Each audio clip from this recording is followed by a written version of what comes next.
বিদ্যা অর্জন করার জন্য এই দরবারে এসেছি, যে বিদ্যা দুনিয়ার কোনো মাদ্রাসা মক্তব ইউনিভার্সিটিতে শিক্ষা দেওয়া হয় না। কথা বলেন ঠিক কি না? একজন মানুষ অভিজ্ঞ কামার হওয়ার জন্য একজন কামারের কাছে যাইতে হবে।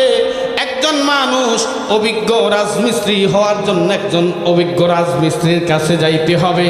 আপনি যদি অভিজ্ঞ কামার হন, কামারের কাছে যাইতে হবে। রাজমিস্ত্রি যদি আপনি হতে চান, একজন রাজমিস্ত্রির কাছে যাইতে হবে। আপনি কাঠ মিস্ত্রি হওয়ার জন্য যদি যান, আপনি একজন কাঠ মিস্ত্রির কাছে যাইতে হবে। আপনি ডাক্তার হওয়ার জন্য মেডিকেলে ভর্তি হইতে হবে, মেডিকেল ইউনিভার্সিটিতে ভর্তি হতে হবে। আপনি যদি ইংলিশবিদ হতে চান, ইংলিশে এক্সপার্ট হতে চান, একজন ইংলিশ টিচারের সহবতে আপনাকে থাকতে হবে। আপনি যদি অঙ্ক বিশ্ববিজ্ঞ হতে চান, একজন বিএসসি টিচারের কাছে থাকতে হবে। আপনি যদি ইঞ্জিনিয়ার হতে চান, একজন ইঞ্জিনিয়ার কাছে যাইতে হবে। আপনি যদি মাসালা পেতে চান, একজন মুফতির কাছে যাইতে হবে। নামাজ যদি আপনি শিক্ষা করতে চান, একজন মৌলানার কাছে যাইতে হবে। মাসালা মাসালা জানতে হলে একজন মুফতির কাছে যাইতে হবে।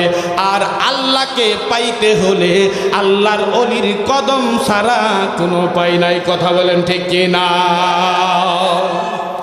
আউলিয়া কিরামদের কদম, আউলিয়া কিরামদের দরবার হচ্ছে আল্লাহ পাওয়ার শিক্ষা দেওয়া হয়। ঠিক কিনা বলেন?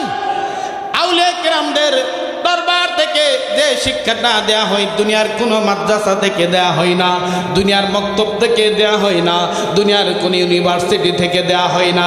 একমাত্র আউলিয়া কিরামদের কদমে আসলে যদি কোনো মানুষ আউলিয়া কিরামদের গোলামি করে, তাদের সহবতে থেকে তাদের সমস্ত হুকুমগুলো যদি পালন করে, আজ না হয় কাল আপনার ভাঙা ঘরে মদিনার নবী হাজির হবে। কথা বলেন ঠিক কি না? মোহতারাম হাজিরিন, এটা এমন একটা তরিকা, এই তরিকায় নকশবন্দি মুজাদ্দিদ এমন একটা তরিকা, এই তরিকাটা হচ্ছে অতি সহজে আল্লাহ পাওয়ার তরিকা। ঠিক কিনা বলেন? অতি সহজে রসুল পাওয়ার তরিকা। এই তরিকার ভিতরে মানুষ দাখিল হওয়ার সঙ্গে সঙ্গে আমার মহান আল্লাহকে পাই এবং মদিনার নবী কামলিওয়ালার দিদার তার নসিব হয়ে যায়। কথা বলেন ঠিক কিনা?